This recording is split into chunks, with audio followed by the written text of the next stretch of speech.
Assalamualaikum everyone. Welcome back to the third episode of Fin Talk by Fin Club. Zoha was doing a very good job and I was feeling jealous. तो आज मैंने उसको हटा के ये seat मैंने खुद ले ली है. And today I have with me as our guest Mohammad Zain, who is already very popular among our Fin Clubbies. जो हमारी WhatsApp community है उसके ऊपर वैसे ही काफ़ी पॉपुलर हो चुके हैं over the last few months. Technical analysis provide करते हैं लोगों को. इन्होंने अपना रिसेंटली एक यूट्यूब चैनल भी लॉन्च किया है by the name of Waves Forge. So आज हम जैन भाई से बात करेंगे. He has been in the capital markets for almost 2 decades now. काफ़ी एक्सटेंसिव एक्सपीरियंस है इनका, रिच एक्सपीरियंस है. सो ज़्यादा टाइम मैं इस बात पे नहीं लूँगा. आई लेट जैन भाई इंट्रोड्यूस हिमसेल्फ. जैन भाई, कैन यू प्लीज़ से a few words about yourself? आपने काफ़ी कुछ तो बता ही दिया है. आई over like 19 years, more than 19 years of experience in capital market, stock market trading, investments, advisory, handling institutional clients, high net worth individuals. My main expertise are in technical analysis, जिस पे मैंने like over 15 years काम किया है. और since like 2014 जो proper professional report जो हैं वो ब्लूमबर्ग और अदर जो आपके प्रोफेशनल नेटवर्क्स हैं उस पर मेरी पब्लिश होती रही हैं. सो ये है एक मेरी छोटी सी brief history.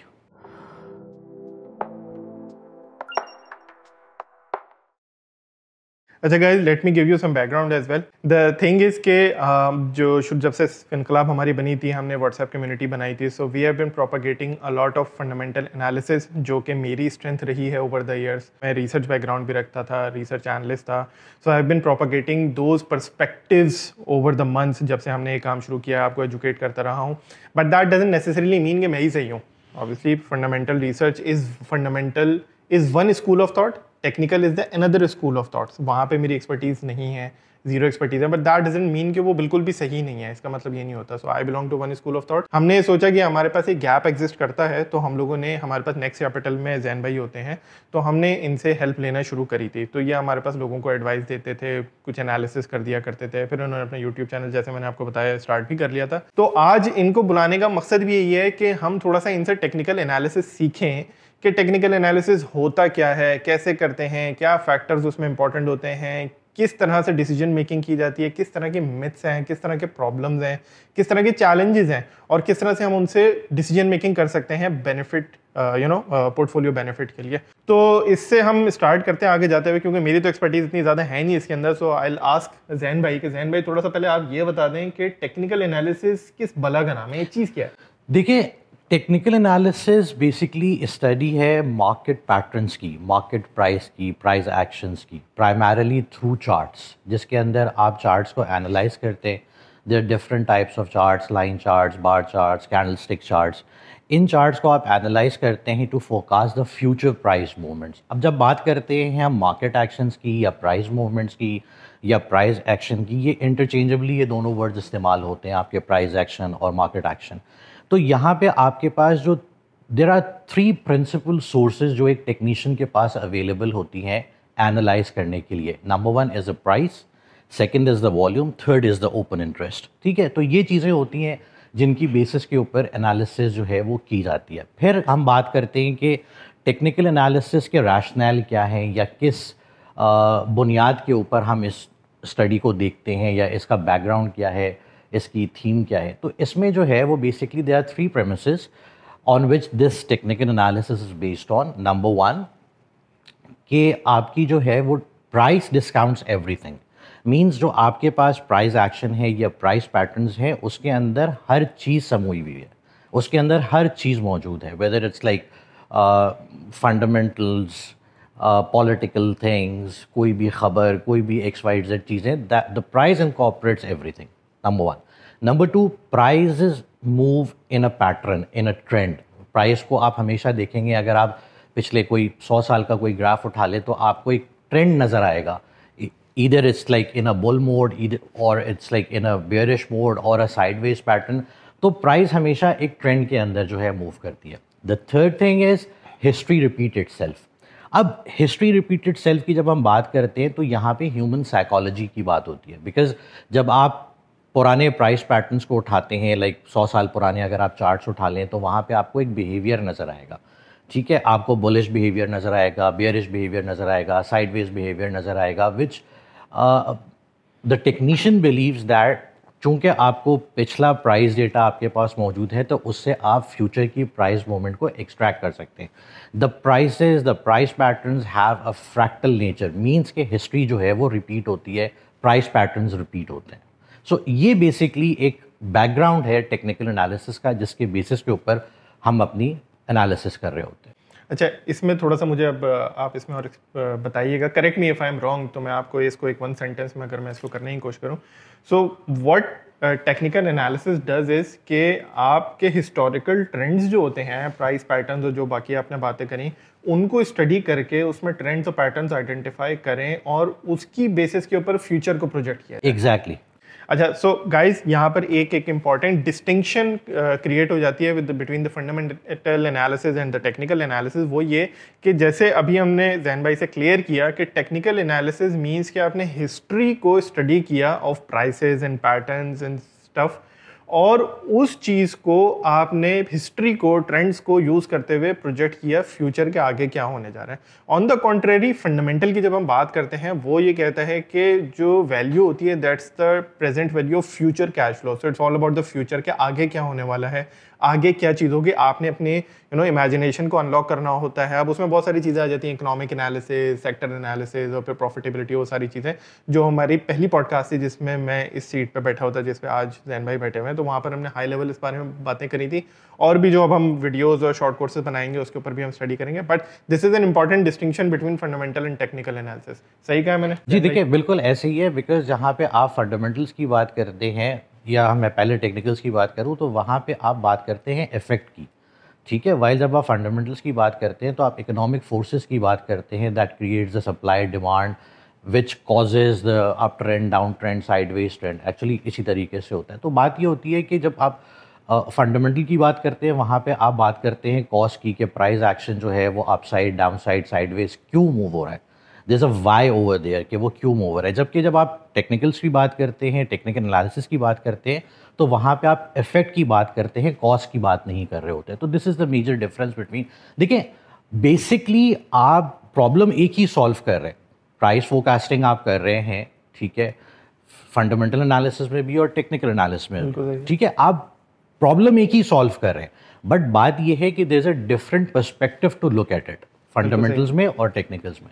That is it. ठीक है, चलें इस टॉपिक पे थोड़ी देर में हम वापस आएंगे। जो एक फ्लो बना हुआ है हम उसको लेके चल रहे हैं। तो एक और चीज़ ज़रा समझाइएगा जैन भाई, जो आपने अभी अपना यूट्यूब चैनल लॉन्च किया है उसका नाम आपने रखा है वेव्स फोर्ज, ज़रा इसको तो बताएं, इसके पीछे क्या साइंस है, ये नाम आपने कैसे चूज़ किया? चैनल लॉन्च करने से पहले जो है, जैसे मैंने कहा कि मैं 2014-15 से राइटअप्स लिख रहा हूँ, और उन राइटअप्स के अंदर जो है वो इनिशियली जो था वो कैंडलस्टिक्स बेस्ड था, चार्ट्स की एनालिसिस, फिर उसके अंदर कुछ पैटर्न्स, कुछ इंडिकेटर बेस्ड था। 2017 के बाद जब हम एक प्रोलॉन्ग कंसोलिडेशन और करेक्टिव साइकिल के अंदर आए, जो ख़त्म ही नहीं हो रहा था, तो वहाँ से होता क्या था कि बहुत ज़रूरत इस बात की थी कि पैटर्न्स को एनालाइज किया जाए ताकि आप एक बड़े स्ट्रक्चर को समझ सकें।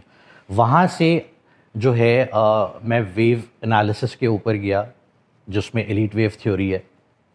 सो होता ये है कि आपकी जो मार्केट है ना, वो कोई स्ट्रेट लाइन मेथड नहीं होता, वो वेव्स की फॉर्म में मूव करती है। तो waves forge is basically the essence of technical analysis, because the markets move in a wave, ठीक है, following the phases of accumulation, distribution, up trends, down trends. तो ये आपके फेजेस होते हैं मार्केट के, जो कि वेव काउंट्स की फॉर्म के अंदर आते हैं। तो इसीलिए मैंने इसका नाम वेव्स फोर्ज रखा। Forge like defines the process of refining knowledge and the mastering the art of analysis over the period of time. तो इसलिए मैंने ये वेव्स फोर्ज का इंतखाब किया था। चलें, वेरी गुड जैन भाई, and I really wish you the best of luck in your journey. और आप लोगों के लिए, हमारे व्यूअर्स के लिए, by the way we will be launching WhatsApp group, जिसके अंदर जैन भाई जो हैं वो अपडेटेड टेक्निकल एनालिसिस सारा, एक तो वो यूट्यूब के ऊपर वीडियोस तो बना रहे होते हैं वो बनाएंगे, और उसके अलावा आप लोगों की कोई क्वेरीज हैं वो भी एड्रेस करेंगे, कोई रेगुलर कोई छोटे मोटे राइटअप्स वो सारे भी उसके ऊपर वो एड्रेस किया करेंगे, and we will be launching it very soon. और जब भी हम करेंगे हम इसको अपने जो हमारा यूज़र बेस है उनको कम्युनिकेट करेंगे, एंड दिस इंशाल्लाह will be open to our Finclub users as well as जो आप लोग फिनकलाब के अगर यूज़र नहीं हैं, सिर्फ हमारा यूट्यूब चैनल फॉलो कर रहे हैं, तो आप लोग भी अगर इसका पार्ट बनना चाहें तो आप लोग बन सकते हैं। अच्छा जैन भाई, कमिंग बैक, वापस आते हैं थोड़ा सा, अब हम बात करते हैं इस बारे में कि आप एनालिसिस करते कैसे हैं। तो जो पहला इसमें मेरा आपसे सवाल होगा वो ये होगा कि जो आपने बहुत सारी टर्म्स यूज़ करी, candlestick, patterns, prices, volumes, Elliott wave, और आपने जो सारी बातें करी, अब आपने किसी एक पर्टिकुलर स्टॉक को फॉर एग्जांपल एनालाइज करना है, जैसे फॉर एग्जांपल फंडामेंटल जब हम एनालिसिस करते हैं तो यूजुअली जो एक फ्रेमवर्क परसू किया जाता है वो ये होता है कि पहले आप ब्रॉडर इकोनॉमी स्टडी करेंगे, फिर आप उसका इम्पैक्ट ऑन द उस सेक्टर पे देखते हैं, और फिर आप उस पर पर्टिकुलर कंपनी में आते हैं। तो यूजुअली एक वो फनल अप्रोच होती है उसके अंदर। जब आप टेक्निकल एनालिसिस की बात करते हैं तो आपको किसी एक पर्टिकुलर स्टॉक पे बात करनी है, फॉर एग्जांपल कोई भी हो सकता है, एक FSC ले लेते हैं फॉर एग्जांपल। तो what's your approach to basically that technical analysis, किस तरह से आप उसको करते हैं? देखिए यहाँ भी अप्रोच बिल्कुल वैसी ही है जैसे फंडामेंटल्स के अंदर होती है कि एक ब्रॉडर पिक्चर को पहले कंसिडरेशन में लिया जाता है, बिकॉज हम बात कर रहे हैं प्राइस मूवमेंट्स की। तो यहाँ पे टाइम फ्रेम्स बहुत इंपॉर्टेंट होते हैं कि आप किस टाइम फ्रेम के ऊपर उस स्टॉक को एनालाइज कर रहे हैं।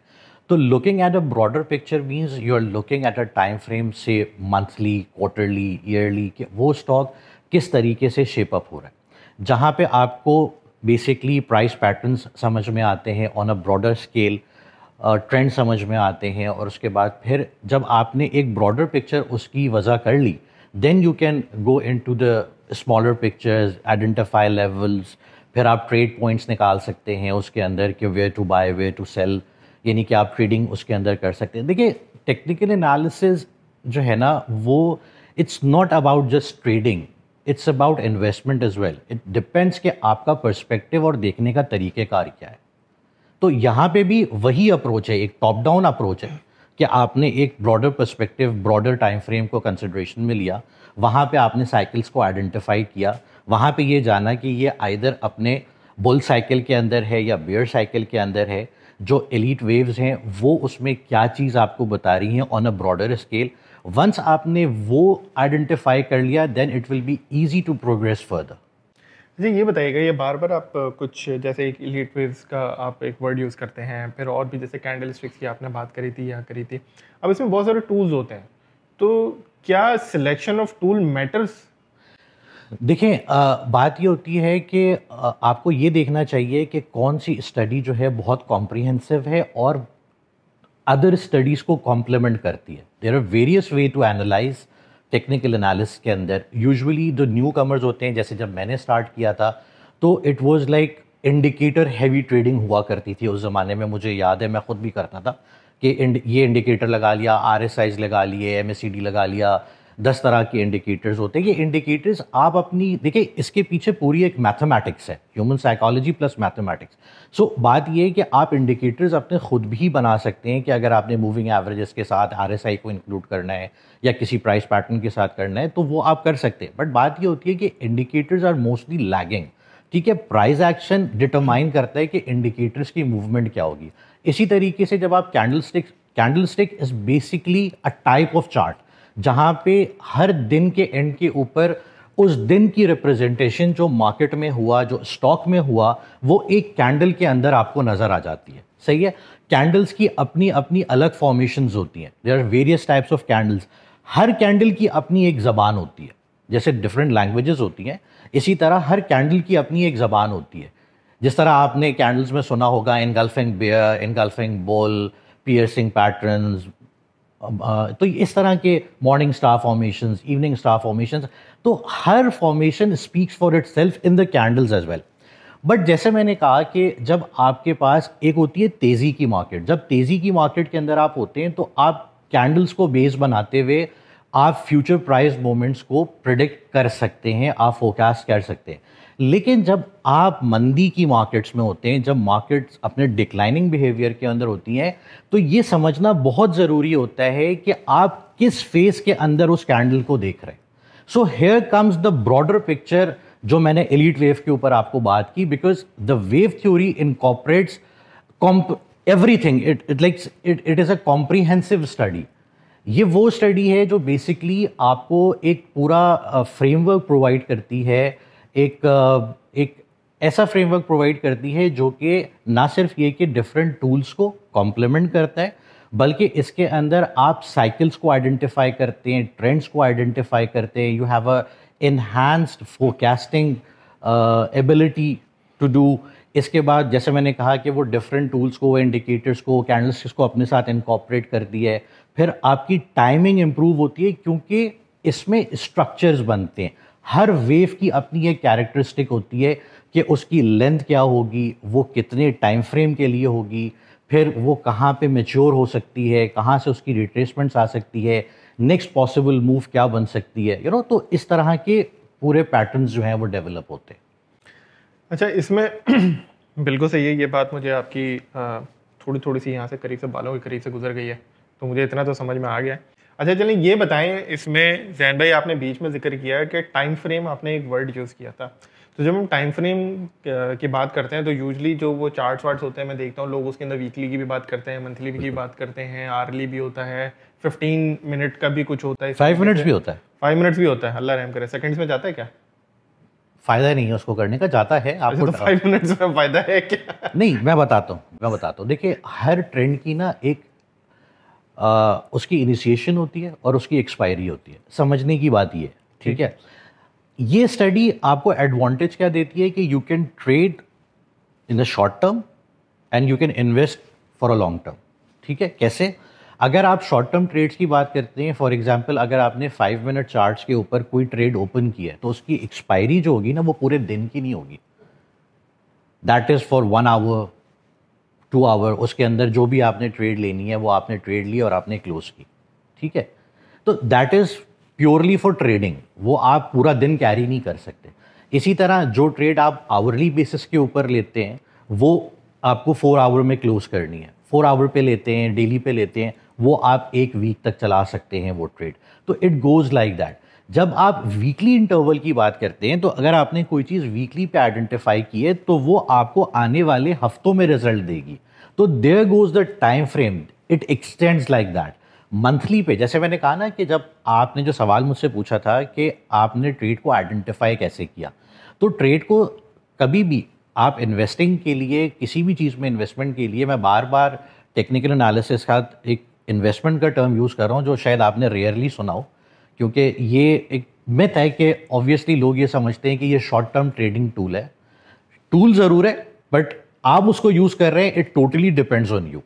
ठीक है, शुरुआत हमारी भी ऐसी हुई थी ट्रेडिंग से, और उसमें होता ये था कि 15 मिनट की ट्रेड, आधे घंटे की ट्रेड, 1 घंटे की ट्रेड, उसमें बंदा ज़्यादा इमोशनल हो जाता है, और जब इमोशनल होता है तो फिर एक टाइम पे लॉसेस होना शुरू हो जाते हैं।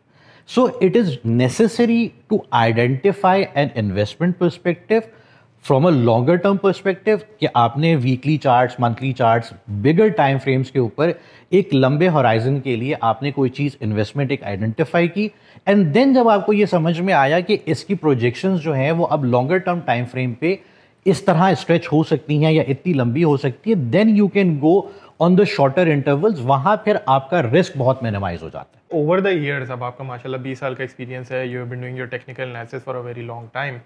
अब मेरा सवाल ये हो गया, जो आपने शॉर्ट टाइम इंटरवल्स की आपने यहाँ पे बात करी, अब शॉर्ट टर्म में आपने बताया 5 मिनट का भी होता है, तो इतने कम टाइम फ्रेम के अंदर भी आपने कहा कि अपॉर्चुनिटीज़ होती हैं, उसमें ट्रेड पैटर्न्स उसमें ही बनते हैं, बट उसमें आपने कहा कि यूजुअली ह्यूमन बिहेवियर ऐसा है कि वो इमोशनल हो जाता है जिसकी वजह से आप लॉसेस कर लेते हैं, ये सारी चीज़ें।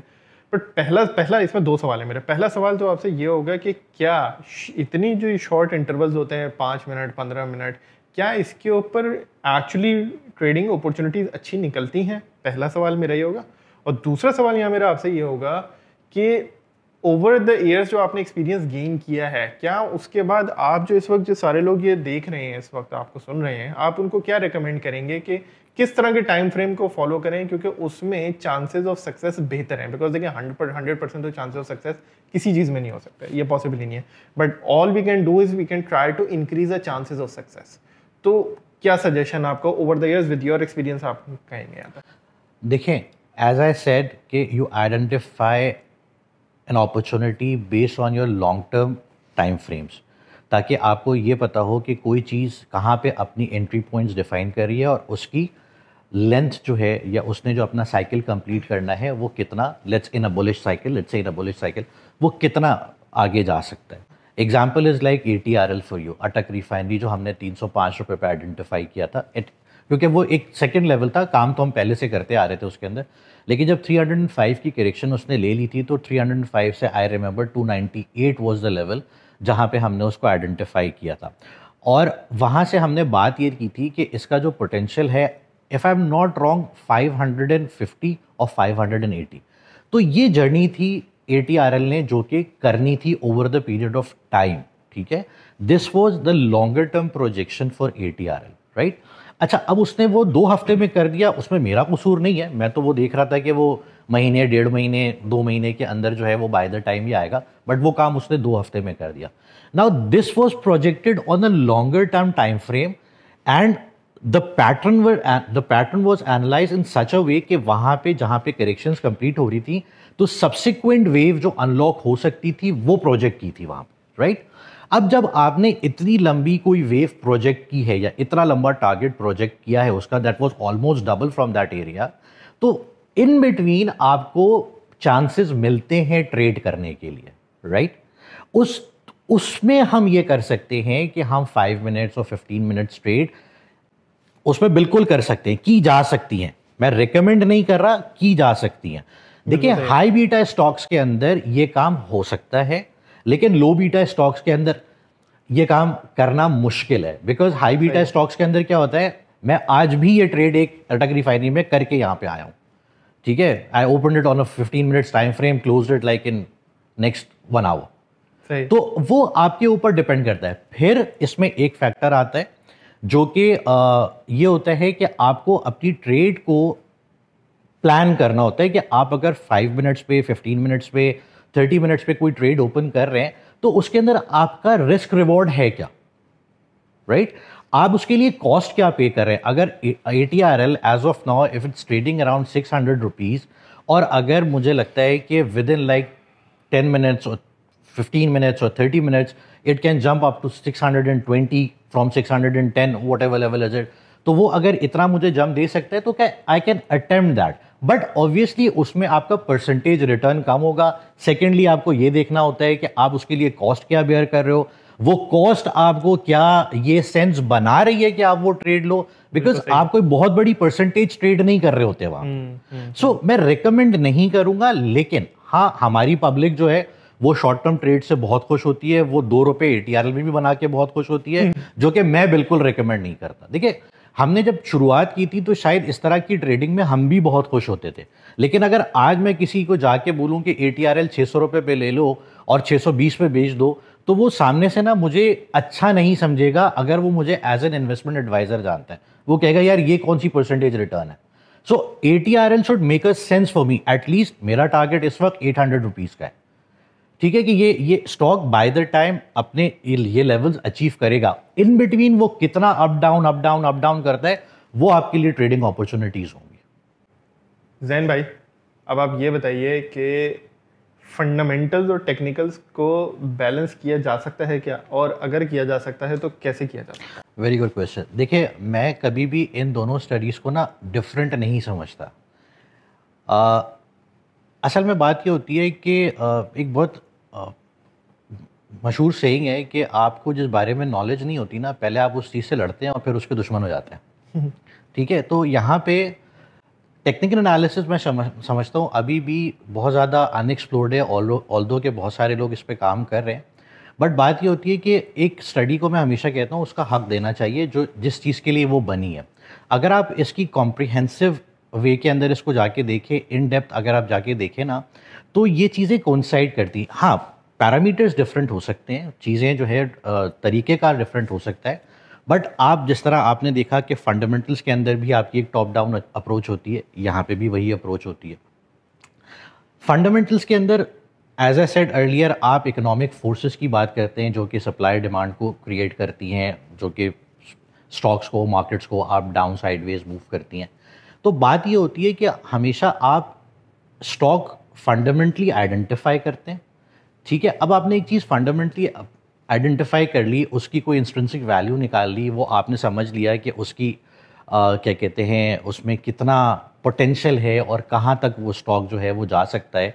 सो आपने एक ब्रॉडर व्यू उसके अंदर बना लिया। नाउ यही काम आप टेक्निकल्स के थ्रू भी कर सकते हैं और उसको और रिफाइन कर सकते हैं अपनी रिसर्च को कि उस, जैसा मैंने अभी थोड़ी देर पहले ATRL के बारे में बात की कि अगर आपने ATRL आइडेंटिफाई किया फॉर अ लॉन्ग टर्म, तो ATRL आपको फंडामेंटली भी सेंस बना रहा था जिस टाइम पे टेक्निकली इसमें बात हुई थी। तो यहाँ पे दोनों स्टडीज कोइंसाइड कर गई कि technically it was looking good, fundamentally वो पहले से अच्छा लग रहा था, ऐसे ही है। ठीक है। और at the same time NRL was also portraying the same picture कि वो टेक्निकली अच्छा जरूर लग रहा था बट फंडामेंटली उसके अंदर जान नहीं थी। बिल्कुल ऐसी है। ठीक है। सो आपने देखा कि जहां पे ये दोनों स्टडीज कंबाइन हुई वहां पे आपको रिजल्ट आउटस्टैंडिंग मिला और बहुत कम टाइम में मिला, जबकि NRL के अंदर वो चीज नहीं हुई। तो जहां पे ये दोनों स्टडीज कंबाइन हो जाती हैं वहां पे आपको रिजल्ट्स बहुत ही एग्रेसिव और बहुत ही कोई जबरदस्त किस्म के, मैंने ये एक्सपीरियंस किया है कि मिलते हैं। सेकेंडली ये कि जब आप एक लॉन्गर टर्म पर्सपेक्टिव डिफाइन करते हैं तो उसके अंदर टेक्निकली फिर आपके पास चांस होता है कि आप मल्टीपल ट्रेड जो है वो कर सकें। सो बीइंग अ ब्रोकर आपको टेक्निकल एनालिसिस से ये एडवांटेज मिल जाता है कि आप उसके अंदर मल्टीपल ट्रेड्स करके जो है वो क्लाइंट्स को बार बार मतलब चढ़ा सकते हैं या उतरवा सकते हैं, यू नो। तो वो उसमें इंडिविजुअल जो होते हैं वो यूजुअली उनका जो माइंडसेट है वो इस तरह का हमारे यहाँ डेवलप हुआ है कि कोई भी बहुत लंबे टारगेट्स को सुन के जो है ना फौरन कहता है कि ये नहीं हो सकता या ये किस तरह से आपने आइडेंटिफाई किया। ऐसे ही है। फंडामेंटली तो शायद वो फिर भी मान ले, टेक्निकली भी नहीं मानते हैं भाई, ये मेरा भी तजुर्बा है सर। आपके सामने साजगार इंजीनियरिंग की मिसाल है। 200 पे आप तेजी में थे, मैं 200 पे एक क्वांटम मैंने बेचा था जो 70, 75, 80 रुपए का जमा किया हुआ था, मैं वापस 300 रुपए पे उसमें चढ़ा हूं। मैंने 100 रुपए मिस किए, ठीक है, क्योंकि मेरी जो रिस्क मैनेजमेंट थी वहां मुझे अलाउ नहीं कर रही थी, मुझे एक सर्टेन थ्रेशोल्ड चाहिए था। उसके बाद जो राइट थी वो आपके सामने, आप भी उसी लेवल पे खड़े हुए थे और मोर और लेस 900 रुपए की मैं भी बात कर रहा था आपसे। सो पॉइंट यही होता है कि अगर आप कंबाइन करके देखें तो इट्स अ डेडली कॉम्बिनेशन। बिल्कुल सही है, आपने बड़ी अच्छी बात करी। अच्छा, इसी डिस्कशन को थोड़ा आगे लेते हुए जाऊंगा। एक चीज़ मैंने ऑब्जर्व करी है, obviously being a part of the industry बहुत चीज़ें मैं देख रहा होता हूँ, पढ़ रहा होता हूँ। सो ओवर टाइम मेजॉरिटी या almost all of the technical analyst they have a concept of stop loss order. वो लेवल्स डिफाइन करते हैं, इस लेवल पे बाय कर लो और इस लेवल पे जो सपोर्ट रेजिस्टेंस कुछ होता है, मैंने मोस्टली रिपोर्ट्स के अंदर देखा है, या जो भी रिकमेंडेशंस होती हैं ना उनके साथ उनके पास एक स्टॉप लॉस ज़रूर होता है, ठीक है। अच्छा, ये स्टॉप लॉस मेरी आपकी जो इंटरेक्शन रही है, not reports point of view से नहीं, बट वर्बल इंटरेक्शन जो आपकी मेरी रही है उसमें मुझे कभी आपने कोई स्टॉप लॉस का लेवल डिफाइन नहीं किया, मुझे याद है वर्बल इंटरेक्शन में। अब मुझे इस पर थोड़ा सा एक तो हाईलाइट कर दें कि टेक्निकल एनालिसिस में स्टॉप लॉस की क्या अहमियत है, कितना इंपॉर्टेंट है, ये होता क्या है, क्यों ज़रूरी है, क्या इससे पैटर्न्स कोई डिसरप्ट हो रहे होते हैं, क्या हो रहा होता है, थोड़ा सा इसको ज़रा इसको हाईलाइट किएगा और फिर इसके अपने स्ट्रैटेजी में इसको कैसे इनकॉर्पोरेट किया जाए वो भी थोड़ा सा बताएं। देखें, स्टॉप लॉसेस जो होते हैं ना, बिल्कुल आपने जुमला बिल्कुल सही इस्तेमाल किया है कि वहाँ पे पैटर्न्स डिस्टर्ब हो रहे होते हैं, ठीक है। वो अच्छा, अब अगर अगेन मैं इसको if I take it fundamentally, तो जहाँ पे purely based on the pattern analysis and Elliott wave analysis, जो कि मैं समझता हूँ कि एक कॉम्प्रिहेंसिव स्टडी है जहाँ पे आप प्राइस पैटर्न्स को एक ब्रॉडर पर्सपेक्टिव में देख रहे होते हैं, वहाँ पे जब आपके कोई भी इस तरह की चीज़ें ट्रिगर होती हैं तो आपके जो पूरा प्राइस एक्शन है, पूरा पैटर्न है, वो डिस्टर्ब होता है, ठीक है। और वहाँ पे आपकी कोई ना कोई फंडामेंटल शिफ्ट भी किसी चीज़ के अंदर आपको ज़रूर नज़र आएगी, अगर तो कोई ऐसी चीज़ हो। देखिए, ये मैं बात कर रहा हूँ इन अ लॉन्गर टर्म पर्सपेक्टिव। जब स्टॉप लॉस की एक चीज़ बताए ना, जैसे आपने कहा कि फंडामेंटली भी कुछ ना कुछ हो रहा होगा। देखिए, फंडामेंटल और टेक्निकल तो दो इंडिपेंडेंट फंक्शन है ना यहाँ पे। Fundamental is totally related to businesses, मतलब सो क्या आप ये कहना चाह रहे हैं यहाँ पर कि बिजनेस, तो देखिए वहाँ पे इकोनॉमिक फोर्सेज हैं, वो इकोनॉमिक फोर्सेज ड्राइव कर रही हैं बिजनेसेस को, या कोई मैनेजमेंट रिलेटेड है, कोई प्रोडक्ट न्यू लॉन्च हो रहा है। अब साजगार में एक new product launch was a story, ठीक है।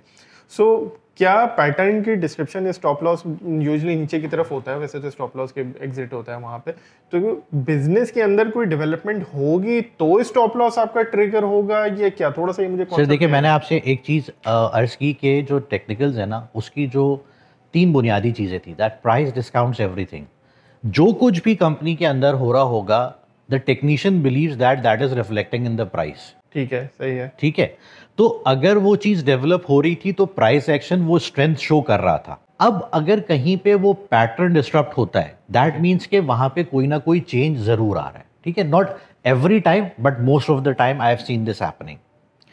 जहां तक आप स्टॉप लॉस की बात कर रहे हैं ना, स्टॉप लॉस ज्यादातर जगहों पे जो है वो आप ट्रेडिंग में रख रहे होते हैं। हमारी जब भी बात हुई है किसी भी चीज के ऊपर, वो एक लॉन्गर टर्म पर्सपेक्टिव पे बात हुई है, फंडामेंटली स्ट्रॉन्ग स्टॉक्स के ऊपर बात हुई है, और उसके ऊपर हमने एनालाइज किया है। आप अगर मेरा लिंक्डइन पे मेरी जो जितने भी मेरे राइटअप्स मैंने पोस्ट किए उसमें जाके देखें तो you will hardly find anything non fundamental जिसके कोई वैल्यूज ना हो, कोई इंटरेस्टिंग वैल्यू ना हो कोई उसकी।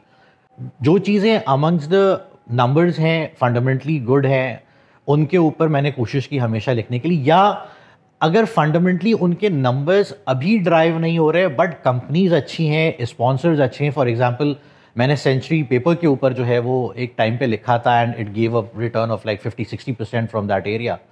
उसके अंदर नंबर्स अभी भी नज़र नहीं आ रहे, नहीं रिफ्लेक्ट हो रहे, इंडस्ट्री में प्रॉब्लम्स हैं, आपसे मेरी इस पर डिस्कशन भी हुई थी, नंबर्स नहीं आ रहे थे, बट वहाँ से आपको एक पैटर्न नज़र आया था बनता हुआ। तो ज़रूरत इस बात की होती है कि अच्छी कंपनीज को एनालाइज करें। हाँ, अच्छा, ये बहुत बहुत इंटरेस्टिंग। अब केस स्टडी के तौर पे गाइस, अगेन ATRL पे जो हमने बात करी है वो केस स्टडी के तौर पे, and I will focus on this century paper as well as a case study, not as investment recommendation और एनीथिंग राइट नाउ। हम कोई भी इन्वेस्टमेंट एडवाइस यहाँ पे नहीं दे रहे हैं। ये बताएं, अब जैसे नंबर्स पे आपकी मेरी बात हुई तो नंबर्स उस तरह से चर्न आउट नहीं हुआ है, बट उसके बावजूद स्टॉक जो था वो परफॉर्म कर गया। तो यहाँ पे तो ये कि एक जो लिंक है वो टूट गया ना, तो इसको कैसे डिस्क्राइब? देखिए, सप्लाई डिमांड डायनामिक्स तो होती है ना, मतलब प्राइस एक्शन वो चीज़ दिखा रहा था, उसने अपने लॉन्गर टर्म साइकिल्स कंप्लीट किए हुए थे। अब again coming back towards the Elliott wave theory, जब आप उसको एनालाइज करते हैं तो उसके अंदर दो चीज़ें होती हैं। जब आपके बुल मोड के अंदर कोई चीज़ होती है तो उसके अपने पैटर्न्स होते हैं, करेक्टिव मोड के अंदर होती है उसके अपने पैटर्न्स होते हैं। तो होता क्या है कि एट टाइम्स चीज़ें इतनी ओवरसोल्ड टेरिटरीज के अंदर चली जाती हैं, यानी इतनी डीप डाउन आ जाती हैं करेक्ट करके, कि उनका बाउंस बैक इमिनेंट होता है, और वो बाउंस बैक एक हायर डिग्री फॉर्मेशन की फॉर्म में आ सकता है। तो जहाँ पे नंबर्स आपको रिफ्लेक्ट होते हुए नज़र नहीं आते, वो बाउंस बैक आता है एंड देन एवरीथिंग फिनिशेस, फिर वो स्टॉक आपको वहीं तक रिट्रेस करता हुआ नजर आता है। उसके अंदर कोई हायर डिग्री प्रोग्रेशंस नहीं आती या कोई इम्पल्सिव बिहेवियर क्रिएट नहीं होता, जैसा ATRL में देखा या साजगार में देखा। आई थिंक यहाँ पे मैं आपसे एग्री करूंगा, क्योंकि फंडामेंटली भी होता है कि एक बिजनेस की जो इस तरह के सेंचुरी पेपर टाइप बिजनेसेस होते हैं, they are very commoditized businesses, spread के ऊपर, मार्जिन्स के ऊपर ऑपरेट करते हैं, तो इनका वैसे ही मीन रिवर्जन का कॉन्सेप्ट होता है। तो वहाँ फंडामेंटली अब ये भी बिल्कुल यही चीज है कि वहाँ पर एक्सपेक्टेशंस होती हैं कि ये बिजनेस जो है मीन एब्सोल्युटली करेगा। एब्सोल्युटली। बट अब मैं एक और केस यहाँ पे आपके पास लेके आता हूँ। आजकल प्रेमा आप देखें, जो अतहूर है बेसिकली, प्रेमा जिसका कोड है, अब उसके नंबर्स में कोई खास वो नहीं है। अगर आप उठा के देखें उसके नंबर्स बीच में थोड़े से ऊपर गए थे, बट वो भी मोरलेस जो थे वो वन ऑफ टाइप नंबर्स थे उसके अंदर। प्लस उनका बिजनेस मॉडल इस तरह का नहीं है कि वो इतनी वो अर्निंग्स को उस तरह से चर्न कर पाए, और कैश रिक्वायरमेंट्स बहुत हाई हैं, डिविडेंड्स वो कोई खास दे नहीं सकते अगर ग्रो करना है।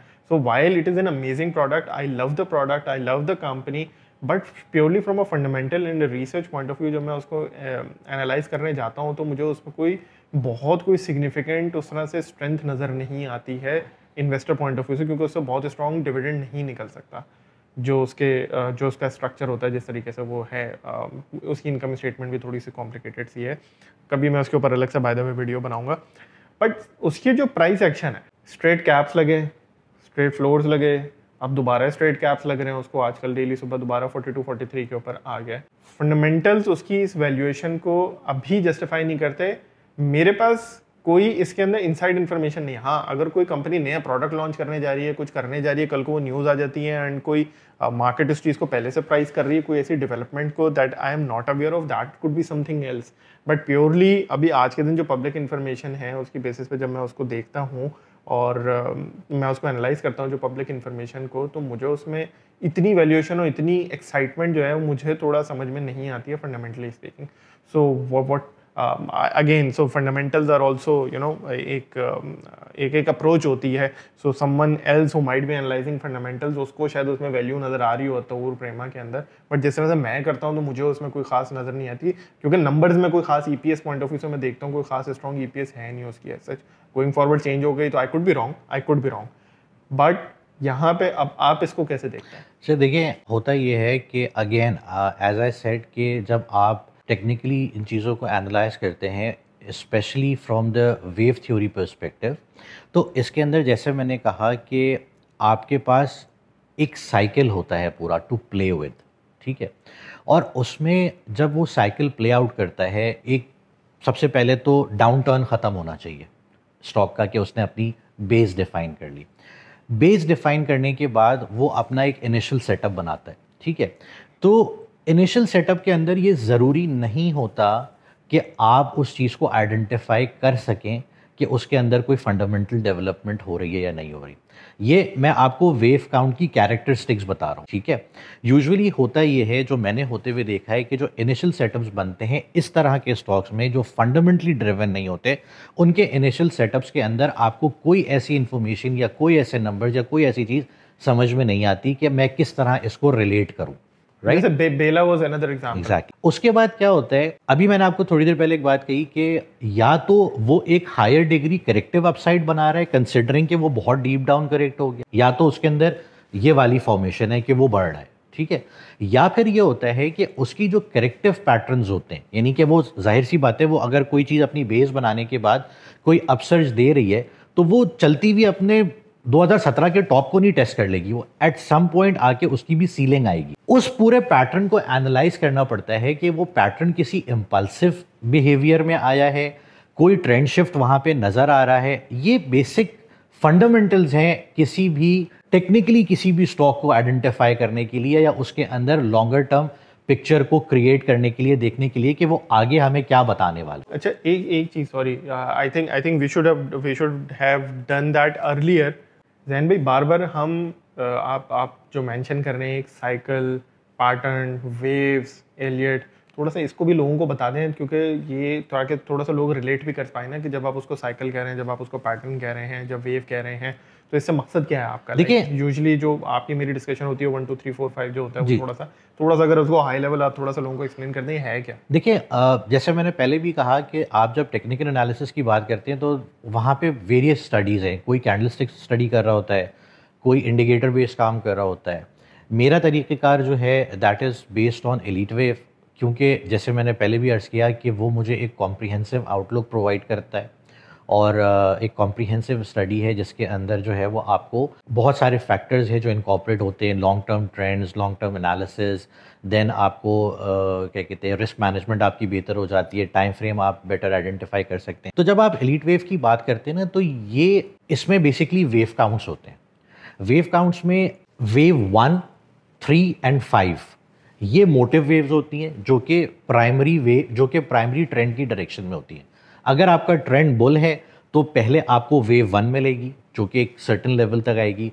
वेव 1 खुद 5 वेव पे compromise, it can be of 5 waves, यानी उसकी 5 सब वेव्स हो सकती है। Wave with in a wave, wave with in a wave. Wave 1 एक हायर डिग्री मूव हो गई, उस वेव के अंदर जो है इटसेल्फ 5 वेव जो है वो बन सकती। उसकी जो करेक्टिव वेव होगी, जहां पे भी वेव 1 खत्म होगी उसकी एक करेक्टिव वेव आएगी जो कि वेव 2 से हम रिप्रेजेंट करते हैं, दैट वुड बी ऑफ 3 सब वेव्स। उसके बाद जो वेव 2 की कंक्लूजन होगी, wave 2 can retrace till 99.99% of the length of wave 1। ये इस तरीके से बताना, और बताने को तो मैं बता दूंगा लेकिन समझना मुश्किल होगा।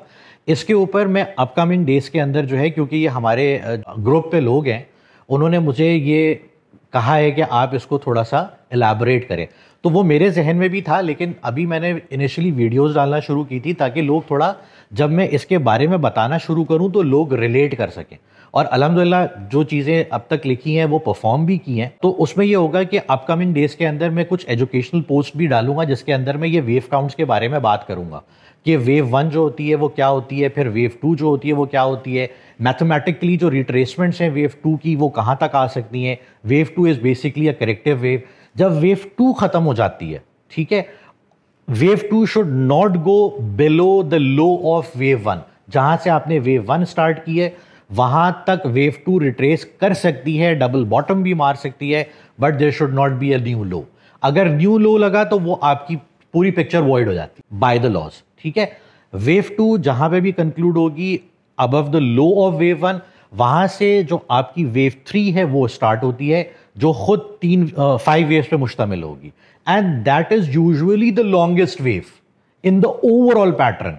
तो जो हम बात कर रहे थे प्रेमा की, बहुत मुमकिन है कि इनिशियल स्ट्रक्चर के अंदर आपको वो चीज़ नज़र ना आए जो आप बात कर रहे हो, वो नंबर्स आपको ना समझ में आ रहे हो, और वो कोई ऐसी कोई आसमानी सुल्तानी बात नहीं है, दैट इज़ नेचुरल, क्योंकि वेव 1 इसी को डिफाइन करती है। वेव 2 अगर आके आपकी कहीं पे कंक्लूड होके वापस रिज्यूम करती है, वहां पे एक्चुअली वो स्टोरीज भी नजर आएंगी जो कि शायद हिडन हो फॉर द टाइम बीइंग, हमारे सामने ना हो, आपके सामने ना हो। You as a fundamental analyst, me as a technical analyst, हम एक सर्टन स्टडी को फॉलो करते हैं। हम ये बात, मैं हरगिज ये क्लेम नहीं कर रहा कि अगर मैं टेक्निकल्स पे काम कर रहा हूं तो मुझे इनसाइड इन्फॉर्मेशन है, नो। मैं प्राइस बिहेवियर के ऊपर काम कर रहा हूं, प्राइस एक्शन के ऊपर काम कर रहा हूं, मेरे एक सेट स्टैंडर्ड्स हैं जिसको मैं फॉलो कर रहा हूं। इस तरह के स्टॉक्स के अंदर यूजुअली जब वेव 3 अनलॉक हो रही होती है, वहां पे नंबर्स भी आ रहे होते हैं, स्टोरीज भी आ रही होती है, और वहां से आपको फिर बहुत लंबा टाइम मिलता है और लंबा एक टाइम फ्रेम मिलता है उस चीज को प्ले करने के लिए। Wave 3 is usually 161% of the retracement which we have seen till wave 2। यानी आपकी वेव 1 कंस्ट्रक्ट हुई, फिर उसकी करेक्शन आई, एंड देन वेव 3 स्टार्ट होती है which is the longest wave. Then wave 3 की कंप्लीशन के बाद दोबारा से आपको एक कंसोलिडेशन साइकिल मिलता है, that is wave 4, and then the final leg wave 5। तो ये बेसिकली एलीट वेव का एक स्ट्रक्चर होता है बुलिश स्ट्रक्चर के अंदर या बेयरिश स्ट्रक्चर के अंदर, जिसको हम इम्पल्सिव स्ट्रक्चर कहते हैं, जो कि 5 वेव से मुश्तमिल होता है ऑन अ ब्रॉडर नोट, जिसमें wave 1, wave 3, wave 5 are motive waves in a direction of the main trend, और वेव 2 और वेव 4 जो होती है वो आपकी करेक्टिव लेग्स, जो काउंटर ट्रेंड्स होते हैं। बिल्कुल सही है। So guys let me just summarise it. उसके अंदर सिंपल जो एलियट वेव है वो ये है कि वो 5 वेव्स होती हैं, जिसमें पहली 1 आपकी अगर ब्रॉडर डायरेक्शन अप ट्रेंड है तो it's going to be like 1, फिर 2 में रिट्रेसमेंट थोड़ी आएगी, फिर 3 अपसाइड होगी, 4th आपकी फिर रिट्रेसमेंट होगी, और 5 आपकी फिर वहाँ पे जाके ख़त्म होगी। अच्छा, ये जो 1 होगा और जो 2 होंगी, इनके अंदर भी ये ऐसा नहीं होगा कि ये स्ट्रेट लाइंस आपको नज़र आएंगी, इनके अंदर आपको इसके अंदर भी जिगजैग्स और वो सारी चीज़ें जो भी हैं वो हो सकती हैं। So that's a bigger picture. And जब वो डाउन ट्रेंड के अंदर होंगी तो वो वेव्स 1, 2, 3, 4, 5 इस तरीके से हो जाएगा। This is what I have understood from Jain भाई। बाकी इसके ऊपर ये कह रहे हैं कि एक एजुकेशनल वीडियो और बनाएंगे, सो आप लोग वहाँ से भी इनको देख सकते हो। ये इतना आसान नहीं था मेरे लिए भी इसके ऊपर काम करना, क्योंकि जाहिर सी बात है जब आप किसी भी इस तरह की स्टडी के ऊपर जाते हैं तो वो बहुत टाइम भी मांगती है और इट टेक्स टाइम। तो इसमें मुझे काफ़ी टाइम लगा इस पे उबूर हासिल करने के लिए। ये एक साथ भी मैं इसके ऊपर सारी चीज़ें नहीं बनाऊंगा, क्योंकि हर वेव की अपनी एक कैरेक्टरिस्टिक है। वेव 1 की अपनी कैरेक्टरिस्टिक है, वेव 2 की अपनी कैरेक्टरिस्टिक्स है, वेव 3 की अपनी कैरेक्टरिस्टिक्स हैं, फिर इसके अंदर एक्सटेंडेड वर्जन्स आते हैं, जैसा कि हमने देखा साजगार के अंदर, तो एक्सटेंडेड भी होती हैं। फिर वेव 5, 4 की अपनी अलग अलग कैरेक्टरिस्टिक्स हैं। तो ये मैं एक एक वेव के ऊपर एक एक वीडियो जो है, ताकि वो थोड़ा सा लोगों के लिए आसान हो, कोई चीज़ मतलब इन्फॉर्मेशन ओवरलोड ना हो और वो ईजिली समझ सकें। अच्छा जैन भाई, थोड़ी सी मुश्किलात की बात कर लेते हैं। ये बताएं कि टेक्निकल एनालिसिस करते हुए किस तरह के चैलेंजेस आते हैं? टेक्निकल एनालिसिस करते हुए चैलेंजेस जो है ना वो कई तरह के होते हैं। जैसे डिफरेंट व्यूज़ मिलेंगे एनालिस्ट के एक ही चीज़ के ऊपर, ठीक है, तो वो थोड़ा सा हर किसी का, तो I think it's a matter of subjectivity ना, वो तो it's a matter of perspective. But I what I am interested in and what I believe what our viewers would be interested in is के आप जब खुद से analysis करने जा रहे होते हैं तो वहाँ पे क्या चैलेंज आते हैं? नहीं देखिए, ये चैलेंजेस तो सिमिलर ही हैं, ये चैलेंजेस तो बिल्कुल हैं। वहाँ पे आपको ये देखना पड़ता है कि जो आपके साइकिल्स हैं वो कहाँ पे कंप्लीट हो रहे हैं, वहाँ पे साइकिल्स की कंप्लीशन हो रही है नहीं हो रही, आप साइकिल्स के अंदर वो चीज़ें उतना सेंस बना रही हैं नहीं बना रही, ठीक है। फिर आपको जो है वो बहुत सारी जगहों पर ये होता है कि आपने एक टर्म सुनी होगी ब्रेकआउट्स, ठीक है, मार्केट नॉइज, ठीक है। उसमें क्या होता है कि एट टाइम्स ये होता है कि there are false breakouts, market noise होती है, वहाँ पे वो पैटर्न्स एक्चुअली उस तरह से नहीं होते, थोड़ा सा जो है वो वहाँ पे डिफ़िकल्टीज़ होती हैं, उसको कुछ जगहों पे चीज़ों को रिविज़िट करना पड़ता है। फिर इमोशनल साइकोलॉजिकल जो है वो भी चीज़ें होती हैं जहाँ पे आप obviously as a trader, as a human being, आप थोड़ा सा इंडल्ज हो जाते हैं चीज़ों के अंदर। तो इस तरह के चैलेंजेस होते हैं बिल्कुल। अच्छा, जैसे जब फंडामेंटल एनालिसिस हम लोग कर रहे होते हैं तो हमें एक यूजुअली जो पाकिस्तान में खास तौर पे एक चैलेंज फेस होता है वो होता है अवेलेबिलिटी ऑफ इन्फॉर्मेशन। यहाँ पे हमारा जैसे इन्फॉर्मेशन की अवेलेबिलिटी एक इशू हो गया, मैनेजमेंट एक्सेस उनसे बात करके उन चीज़ें वो एक इशू होता है। सो कोई इस तरह का कोई चैलेंज होता है नहीं, स्पेसिफिकली? इस तरह का स्पेसिफिक कोई चैलेंज नहीं है, because all we do is the data is available. हाँ, एक चैलेंज ज़रूर होता है कि देखिए, अगेन जब आप प्राइस पैटर्न्स की बात करते हैं, स्ट्रक्चर्स की बात करते हैं, तो उसके लिए डेटा सफिशिएंट होना चाहिए। तो 1 दिन के या 2 दिन के या 3 दिन के मार्केट बिहेवियर के ऊपर मैं किसी भी चीज़ में ना रेकमेंड करता हूँ, ना मैं उसको, क्योंकि देखिए हम चीज़ों को ड्राइव कर रहे होते हैं पास्ट बिहेवियर से। हाँ। तो पास्ट बिहेवियर से जो चीज़ हम डिफाइन करते हैं वो ग्रेजुअली आगे बढ़ती है, ना कि हम उसको एक साथ ही बता दें कि वो कितना ऊपर जाएगी। एग्जाम्पल मैं आपको दे देता हूँ, छोटी सी। ओजीडीसी के अंदर अभी आपने रिसेंट टाइम्स में जो 2 महीने की कंसोलिडेशन देखी, 192 तक ये आया, तो वहाँ पे मैंने एक वीडियो भी उसके ऊपर की थी कि जहाँ से उसने हायर लोज बनाना शुरू किए। तो पोटेंशियल वाज 230 232, वो 228 तक रिट्रेस किया। Now this retracement for now is just a retracement, ठीक है। ये अभी कोई ट्रांसफॉर्मेशन नहीं हो रही कि ये जाके कोई नए लेवल्स बना देगा, until and unless it finds a sustained behavior above 232 for quite some time, like हफ्ता, 1.5 हफ्ता, 15 दिन, ताकि वहाँ मुझे कंफर्मेशन मिले कि ना the bulls are again back in the business and we can see some higher degree moves in that। तो इस तरह का जो डेटा है वो हमें चाहिए होता है। चलें इसी से रिलेटेड एक और बात करते हैं। What are some of the most common myths about technical analysis जो कि you would like to basically address today? यार देखिए, मैंने पहले भी शुरू में ये अर्ज़ किया कि ये स्टडी मुझे लगता है अभी भी अनएक्सप्लोर्ड है काफ़ी हेविली, और जो लोग कर रहे हैं, बहुत से लोग कर रहे हैं, बहुत अच्छा भी कर रहे हैं, बट मुझे ये लगता है कि अभी भी जो कॉम्प्रीहेंसिवली जो है वो उसको उस तरह से नहीं देखा जा रहा जिस तरह से इसका स्टडी को देखने का हक है। तो इसमें देखें, अभी भी लोग ये समझते हैं it's a line on a chart which doesn't work out in the modern days market.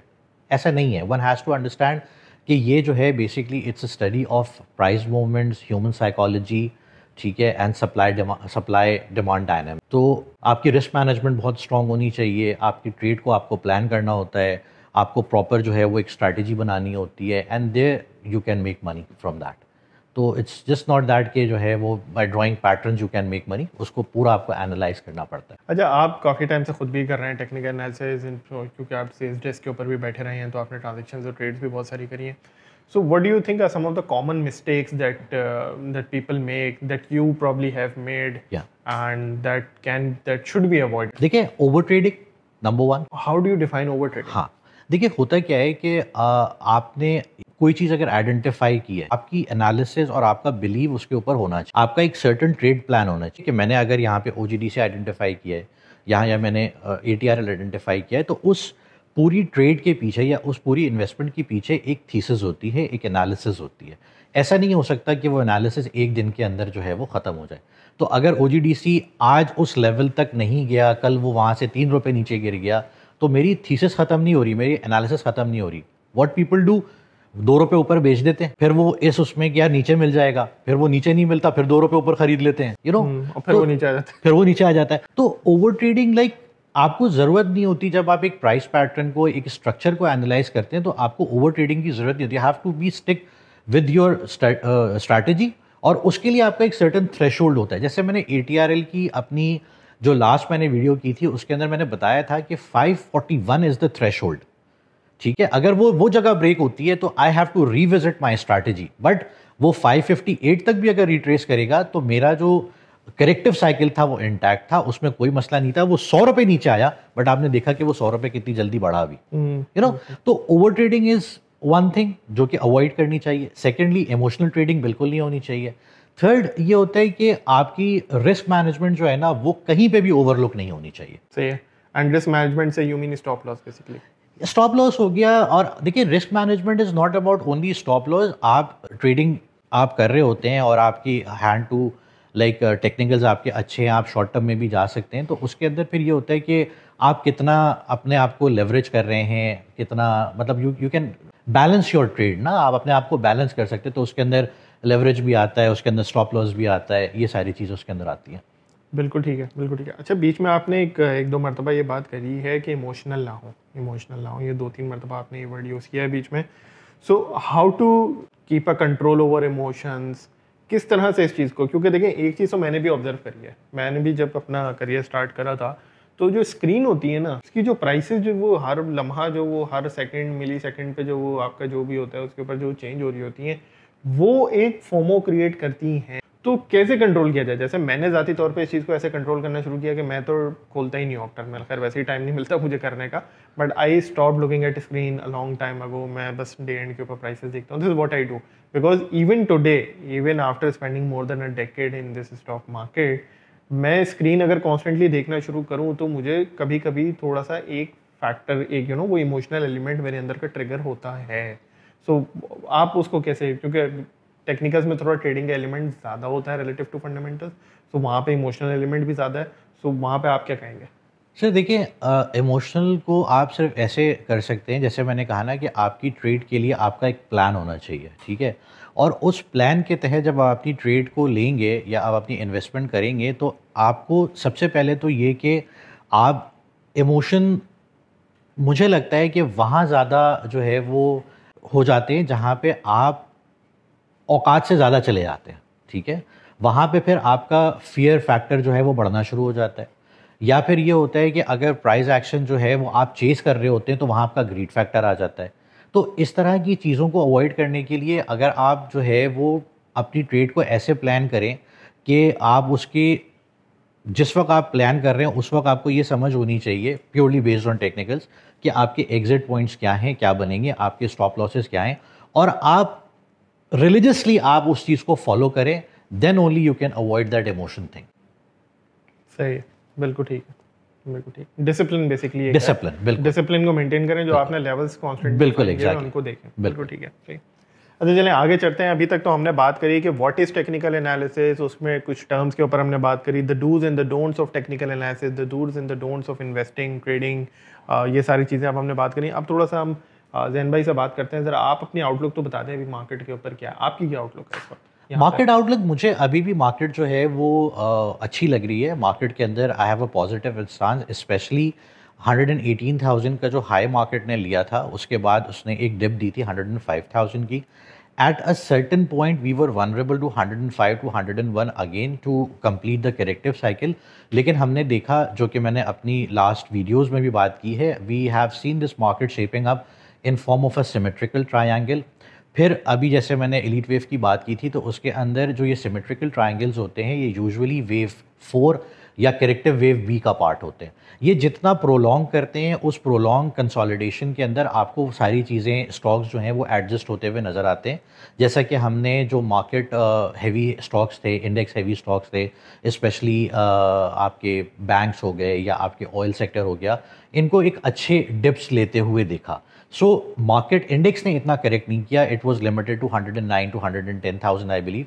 और फिर वहाँ से जो है वो अब एक पैटर्न जो है वो मुझे लगता है कि मार्केट ने ख़त्म किया है अपना करेक्टिव बिहेवियर इन वेव 4, और ये अब अपनी वेव 5 को डिफाइन कर रही है। The impulses should be back. Near term resistance areas are around 116 to 118,800, but चूंकि ये वेव 5 है, ये मुझे लगता है थोड़ी शार्प होगी, बिकॉज इसकी कैरेक्टरिस्टिक ऐसी होती है।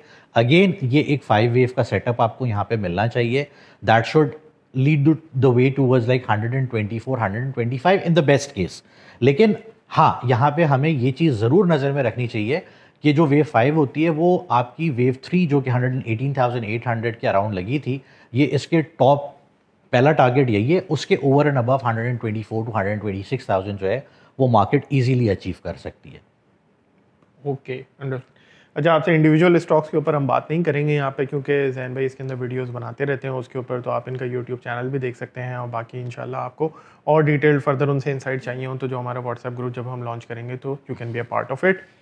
अच्छा, आगे चलते हैं थोड़ा सा। जैन भाई बताएं ज़रा, जो ये एक नई जनरेशन हमारी इस वक्त स्टॉक मार्केट में एंटर हो रही है, a lot of new people have opened their accounts and they have entered into stock market. So कुछ एडवाइस, कुछ उनको क्या, किन चीज़ों का ख्याल, वैसे तो कुछ डूज एंड डोंट्स की आपने बात करी है उसके अंदर, बट ओवरऑल जनरल कोई एडवाइस इनके लिए?